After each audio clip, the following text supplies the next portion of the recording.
नमस्कार, स्वागत है आपका हमारे चैनल पर। मैं हूं आपके साथ शिप्रा सैनी। उत्तर प्रदेश विधानसभा चुनावों के नतीजे कई मायनों में बेहद दिलचस्प रहे, लेकिन ये नतीजे आंदोलनजीवी राकेश टिकैत के लिए बेहद परेशान करने वाले हैं, क्योंकि जिस तरीके से राकेश टिकैत ने बीजेपी को हराने का प्रण लिया था और किसान महापंचायतों के जरिए उन्होंने बीजेपी के खिलाफ उत्तर प्रदेश में एक माहौल बनाने की कोशिश की। कोशिश ये की गई कि बीजेपी को लोग वोट ना करें, लेकिन राकेश टिकैत को कामयाबी नहीं मिल पाई और राकेश टिकैत अपने ही गढ़ में अपनी ताकत नहीं दिखा पाए, क्योंकि उत्तर प्रदेश के जो नतीजे सामने आए हैं उसमें राकेश टिकैत के गांव, या यूं कहें कि भारतीय किसान यूनियन की राजधानी सिसोली में राकेश टिकैत के बूथ पर रालोद का बुरा हाल रहा, क्योंकि जो राकेश टिकैत का बूथ है कस्बे की पट्टी लेपरान के बूथ संख्या 168 पर बीजेपी को 521 वोट मिले हैं, तो वहीं रालोद को सिर्फ 185 वोटों से संतोष करना पड़ा है। तो राकेश टिकैत जो दावा कर रहे थे कि किसान बहुत परेशान हैं, और खासतौर पर वो लोग बहुत परेशान हैं जो लगातार किसान आंदोलन में बैठे हुए हैं, तमाम प्रदर्शनकारी जो बॉर्डर पर एक साल तक डटे हुए, उनका बार बार उल्लेख राकेश टिकैत की ओर से किया गया और तमाम किसानों की बात राकेश टिकैत की ओर से की गई, लेकिन उसका कहीं भी कोई असर देखने को नहीं मिला, क्योंकि सिसोली राकेश टिकैत का गांव है, जहां राकेश टिकैत ये दावा कर रहे थे कि वहां की जो लोग हैं, वहां का जो किसान है, जो जाट है खास तौर पर, वो बहुत परेशान है सरकार की नीतियों से, इन कृषि कानूनों से। सरकार जिस तरीके से किसानों को एमएसपी पर जो फसल का मूल्य है वो नहीं दे रही है, तमाम दावे किए गए, लेकिन कहीं ना कहीं जो नतीजे सामने आए हैं, जो राकेश टिकैत का बूथ है, वहीं जिस तरीके का नतीजा रहा है वो अपने आप में ये बताने के लिए काफी है कि किस तरीके से राकेश टिकैत लोगों को बरगलाने की ये बस कोशिश कर रहे थे, जिसका कोई असर देखने को नहीं मिला। इन नतीजों के बाद राकेश टिकैत पर मुजफ्फरनगर के सांसद और केंद्रीय मंत्री डॉक्टर संजीव बालियान ने करारा पलटवार किया। राकेश टिकैत के बयान को ही याद दिलाते हुए संजीव बालियान ने उसी देसी अंदाज में जवाब दिया, जिस देसी अंदाज में राकेश टिकैत लगातार सरकार पर हमला बोल रहे थे, बीजेपी पर खासतौर पर उत्तर प्रदेश में हमला बोल रहे थे। संजीव बालियान की ओर से कहा गया कि कोको को हाउ खा गया है। दरअसल कोको का जिक्र भी इस उत्तर प्रदेश के चुनावी दंगल में खूब गूंजा। खासतौर पर अगर बात मुजफ्फरनगर एरिया की जाए तो वहां राकेश टिकैत ने जब पहले चरण का मतदान हुआ था, उस वक्त वोट डालने के बाद अपने देसी अंदाज में ये कहा था कि कोको बीजेपी का वोट ले गई है, मुजफ्फरनगर में अब कोई झगड़ा नहीं कर सकता, यहाँ आमजन राजनीतिक दलों की हर चाल को समझ रहे हैं, अपने मुद्दों पर मतदान कर रहे हैं, दंगे वाला स्टेडियम यहाँ नहीं खुलने देंगे। ये तमाम बातें राकेश टिकैत की ओर से कही गई थी, और राकेश टिकैत ने जो जिक्र किया था कि बीजेपी की वोट कोको लेकर चली गई है, उस पर अब संजीव बालियान ने उसी अंदाज में राकेश टिकैत पर बड़ा हमला बोलते हुए इस तरीके से जवाब दिया कि कोको को हाउ खा गया है। चुनाव नतीजे आते ही राकेश टिकैत को यह जवाब संजीव बालियान की ओर से दिया गया, लेकिन दिलचस्प ये है कि राकेश टिकैत जो बड़े बड़े दावे करते हैं, सरकार की नीतियों पर सवाल उठाते हैं, किसानों को लेकर सरकार कोई कदम नहीं उठा रही है, गन्ना जो पेमेंट है वो किसानों को नहीं हुआ है, एमएसपी पर खरीद नहीं हो रही है, और तमाम चीजों का उल्लेख राकेश टिकैत की ओर से बार बार किया गया, लेकिन उनके गांव में ही जिस तरीके का माहौल रहा, जिस तरीके से बीजेपी के पक्ष पे मतदान हुआ, ये साफ तौर पर अलग अलग बूथों से जो आंकड़े निकलकर सामने आए हैं। सिसोले की हम बात कर रहे हैं,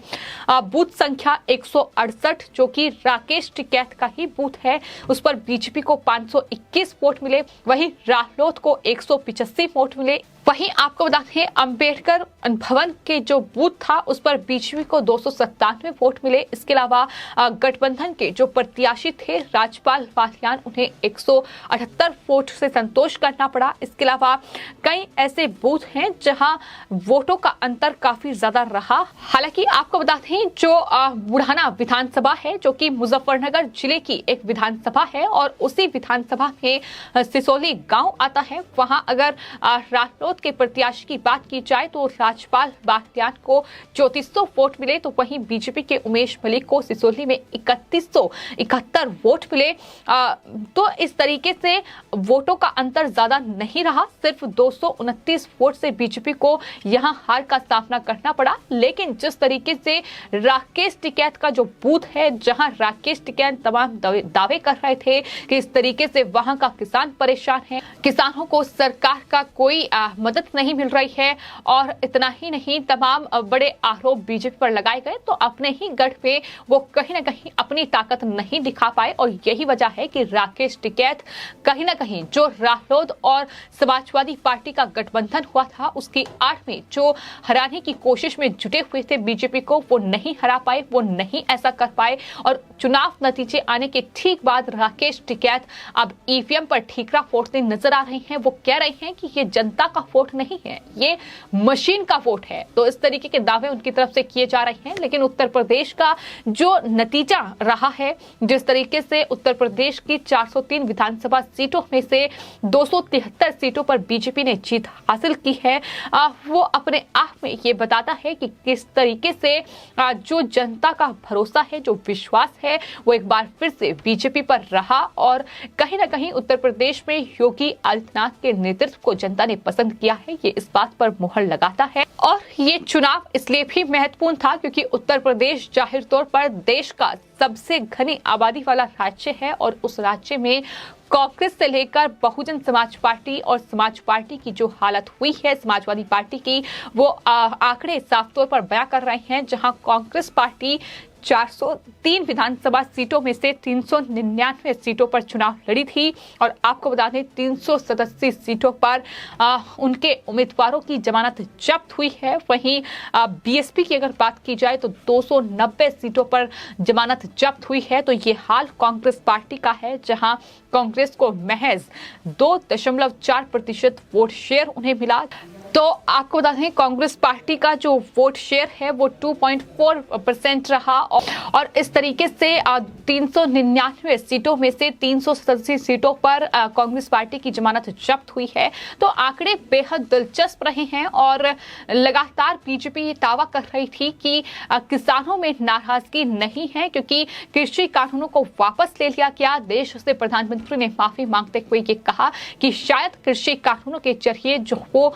किसानों को बताना चाहते थे, जो किसानों के लिए उन्होंने किया, वो किसान नहीं समझ पाए, वो ये समझा नहीं पाए किसानों को, और यही वजह है कि कृषि कानूनों को वापस ले लिया गया। लेकिन कहीं ना कहीं ये भी एक बड़ा मास्टर स्ट्रोक था जो बीजेपी की तरफ से खेला गया, और उसका लाभ अब इन चुनावों में मिला है। जिस तरीके से नतीजे सामने आए हैं, लेकिन राकेश टिकैत के लिए ये नतीजे बहुत परेशानी खड़ी कर सकते हैं, क्योंकि राकेश टिकैत और इन तमाम आंदोलनजीवियों ने जिस तरीके से उत्तर प्रदेश में और खास तौर पर पश्चिमी उत्तर प्रदेश किसानों के कंधे पर बंदूक रखकर चलाने की कोशिश की, 1.5 साल तक किसानों को, इन प्रदर्शनकारियों को बॉर्डर पर बैठाए रखा, सिर्फ इस वजह से कि ताकि उत्तर प्रदेश में बीजेपी का खेल बिगाड़ा जाए। लेकिन कहीं ना कहीं जनता ने राकेश टिकैत पर भरोसा नहीं किया, क्योंकि ये वही राकेश टिकैत हैं जो बार बार किसानों के नाम पर खालिस्तानियों के साथ हमें दिखे, जूम कॉल मीटिंग पर दिखे। जिस तरीके से 26 जनवरी को लाल किले पर हिंसा हुई, वहां भी राकेश टिकैत ने